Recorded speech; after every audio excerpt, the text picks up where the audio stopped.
તમે જુઓ દેશના એકીકરણનું કામ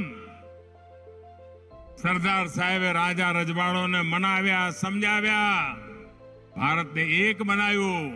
પણ એક કાશ્મીર બીજા એક ભાઈએ માથે લીધું.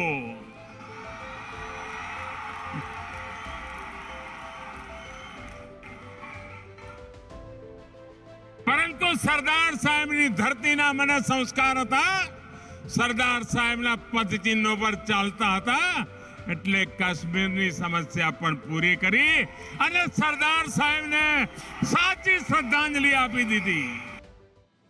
प्रधानमंत्री नरेंद्र मोदी के इस बयान के बाद एक बार फिर कश्मीर पर नई बहस छिड़ गई है। बीजेपी और कांग्रेस में शब्दों के बाण चलने लगे हैं। बीते सोमवार को गुजरात के आनंद में प्रधानमंत्री मोदी ने बिना नाम लिए देश के पहले प्रधानमंत्री जवाहरलाल नेहरू को कश्मीर समस्या के लिए जिम्मेदार ठहराया। उन्होंने कहा कि आज़ादी के बाद सरदार वल्लभ भाई पटेल ने तत्कालीन रियासतों के विलय के सभी मुद्दों को हल कर दिया था, लेकिन कश्मीर का जिम्मा एक अन्य व्यक्ति के पास था, इसलिए अनसुलझा ही रह गया। प्रधानमंत्री के इस बयान के बाद हंगामा तय था। अगले ही दिन वरिष्ठ कांग्रेस नेता जयराम रमेश ने प्रधानमंत्री मोदी पर निशाना साधा। जयराम रमेश ने प्रधानमंत्री मोदी पर एक बार फिर गलत तथ्यों के साथ वास्तविक इतिहास को छुपाने का आरोप लगाया।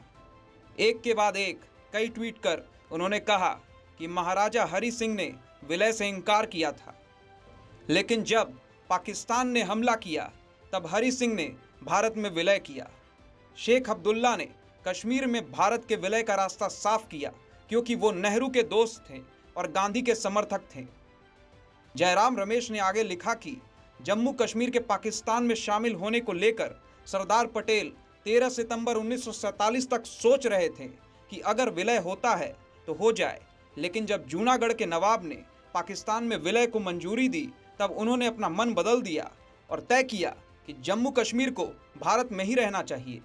अपने दावों की पुष्टि के लिए जयराम रमेश ने अपने आखिरी ट्वीट में राजमोहन गांधी की लिखी सरदार पटेल की जीवनी का एक स्क्रीनशॉट भी शेयर किया था। अगले दिन केंद्रीय मंत्री किरण रिजिजू ट्विटर पर जयराम रमेश से भिड़ गए। रिजिजू ने ट्वीट कर लिखा कि जवाहरलाल नेहरू के संदिग्ध भूमिका का बचाव करने के लिए लंबे समय से कश्मीर के महाराजा हरि सिंह के बारे में ऐतिहासिक झूठ बोला जा रहा है।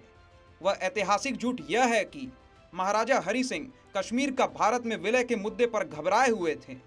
आगे रिजिजू ने जयराम रमेश के आरोपों को गलत साबित करने के लिए 24 जुलाई 1952 को शेख अब्दुल्ला के साथ समझौते के बाद लोकसभा में जवाहरलाल नेहरू के दिए भाषण का सहारा लिया।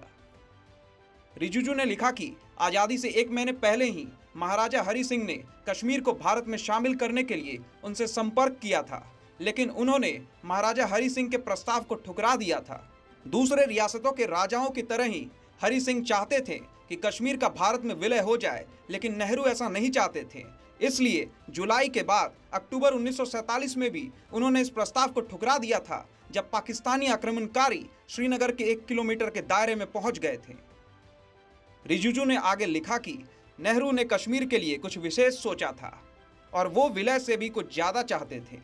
रिजिजू आगे पूछते हैं, उन्होंने क्या सोच रखा था? वोट बैंक की राजनीति? रिजिजू ने अपने आखिरी ट्विटर में लिखा कि सच्चाई यह है कि भारत आज भी नेहरू की गलत नीतियों की कीमत चुका रहा है। निश्चित तौर पर कश्मीर को लेकर बीजेपी और कांग्रेस की ये लड़ाई यहीं नहीं थमती दिख रही है। उम्मीद है आने वाले दिनों में इस पर सियासत और गरमाएगी।